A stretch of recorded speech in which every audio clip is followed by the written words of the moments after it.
Se você viu o aviso e ainda continua por aqui, daqui para frente é conta e risco exclusivamente teu.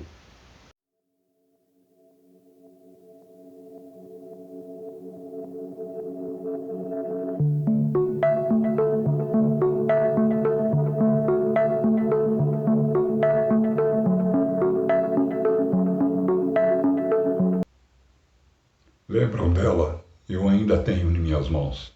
E hoje eu a trouxe aqui para usá-la não como subterfúgio, mas como um argumento.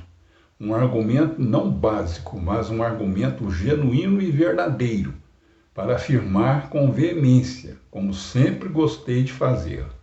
Vou usar contra você,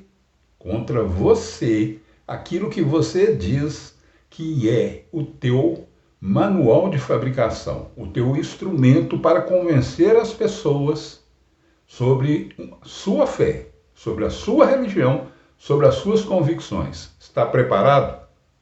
Então, sexta-feira, 29 de março de 2024, chamada pelo cristianismo Sexta-feira da Paixão. Abra comigo aí agora, Evangelho de João, capítulo 9. Eu vou ler 4 versículos para você. Está preparado? Está mesmo? Então vamos lá. E passando Jesus, viu um homem cego de nascença, e seus discípulos lhe perguntaram, dizendo, Rabi, quem pecou, este ou seus pais, para que nascesse cego? Jesus respondeu, nem ele pecou, e nem seus pais, mas foi assim para que se manifestasse nele as obras de Deus. Verso 4. Convém que eu faça as obras daquele que me enviou, enquanto é dia. A noite vem, quando ninguém pode trabalhar. Eu costumo dizer em nossas postagens, tanto aqui em vídeos como em textos nas redes sociais, que nós usamos o conhecimento para poder refutar a ignorância daqueles que seguem e obedecem mandamentos, diretrizes e um sistema de comando e de poder religioso para mantê-los na ignorância. Ignorância essa que não lhes permite observar as vírgulas, os pontos, os verbos, os pronomes, os adjetivos, as conjunções nominais e adverbiais contidas nesse livro de capa preta que vocês carregam e que ficam apontando o dedo, julgando e condenando até entre si, porque está para existir um povo, uma religião mais fraccionada e mais dividida do que a chamada cristã. Isso mesmo. E hoje eu quero falar de uma coisa para jogar por terra de uma vez por todas os argumentos que vocês têm em afirmar que não existe vida após a morte, que não existe vida passada. Nesse diálogo do Evangelho de João, no capítulo 9, do verso 1 ao 4, você encontra os discípulos perguntando para Jesus sobre aquele cego de nascença. Você prestou atenção no que nós lemos?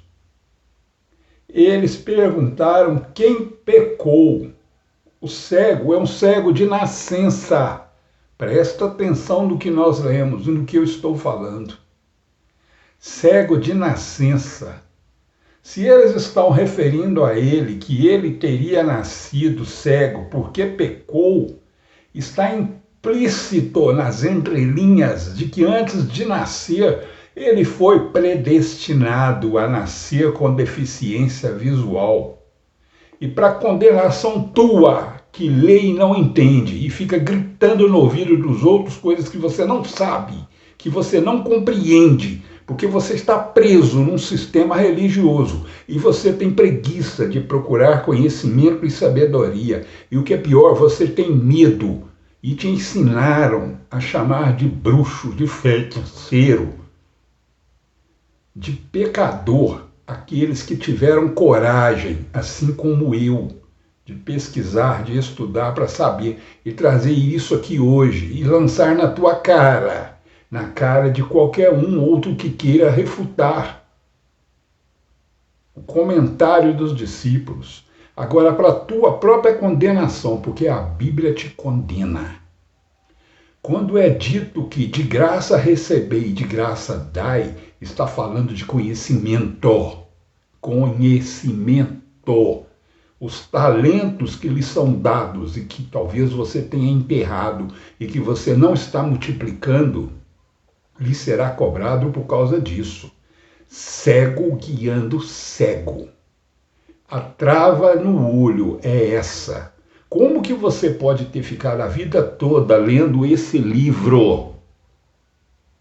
Ouvindo blá blá blá daqueles que se dizem ungidos, conhecedores, alguns até dão carteirada, como já fizeram comigo aqui nas redes sociais, dizendo que são doutorados em teologia. Eu pego a teologia de vocês e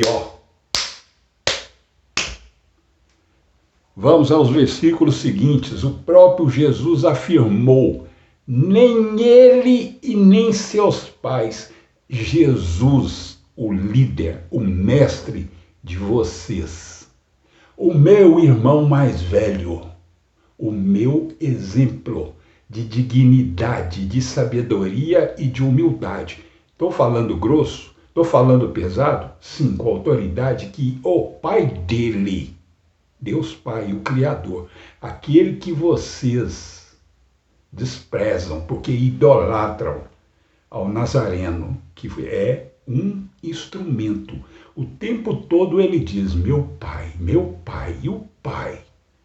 E vocês hoje, principalmente os protestantes, negam a autoridade, a premissa do Deus Criador, da primeira pessoa, em detrimento e idolatria ao segundo. Os maiores idólatras que existem no mundo são os chamados e autodenominados cristãos. E eu estou mostrando isso hoje. Quando ele, Jesus, diz que nem o cego pecou, ele está falando do passado. O cara nasceu cego de nascença. Dorme com esse barulho. É pouco?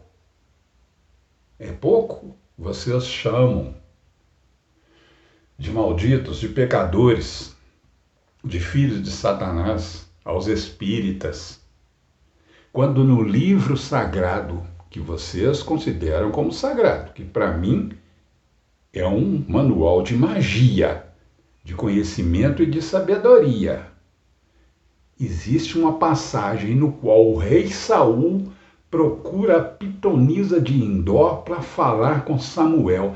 Ali está descrita, nua e crua, uma sessão espírita de evocação.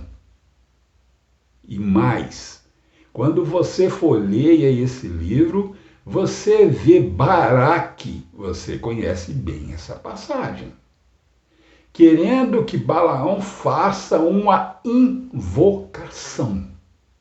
Se você não sabe a diferença entre evocação e invocação, problema teu, porque você vai continuar na ignorância. Vai continuar fazendo essa divisão ridícula e idiota entre vocês, com princípios, conceitos e liturgias denominacionais. É por isso que está do jeito que está. É por isso que o mundo está sofrendo, está gritando. É por isso que está se cumprindo o que está escrito na Torá, que a própria natureza geme na expectativa da manifestação dos filhos de Deus. Uma perguntinha para terminar. É isso mesmo, eu estou aqui para provocar em você reações que te levam a raciocinar, a ler de novo esse livro, a prestar atenção nas pontuações, no tempo dos verbos, na constituição das frases que foram ditas, foram escritas, são narradas e estão nas tuas mãos. Aí, para você fazer o uso que você bem quiser. Mas não venha gritar na minha cara, usar esse livro na minha presença para dizer que eu estou certo ou que eu estou errado. Eu quero que você estude, eu quero que você pesquise. E depois você volta aqui para nós conversarmos. Você sabe o que é glossolalia? Você sabe o que é psicopatia? E você sabe o que é xenoglossia? Não sabe também, não? Então, como é que você acha que você tem autoridade para falar em línguas estranhas, se você nem sabe o que significam esses termos? Vamos aprender mais? Está interessado em ter mais conhecimento? Está feliz com o meu feliz Páscoa para você? O meu feliz Páscoa para você? Agora eu estou falando singular.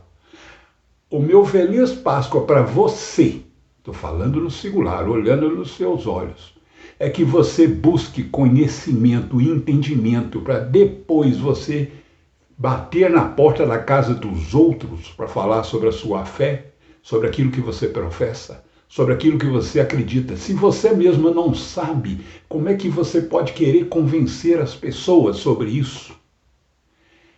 O respeito começa na primeira pessoa. Eu preciso ter conhecimento e entendimento para falar de coisas de cima, porque eu não sei nem o que estou fazendo aqui embaixo. Um beijo no coração de todos. E se quiser continuar, siga a trilha.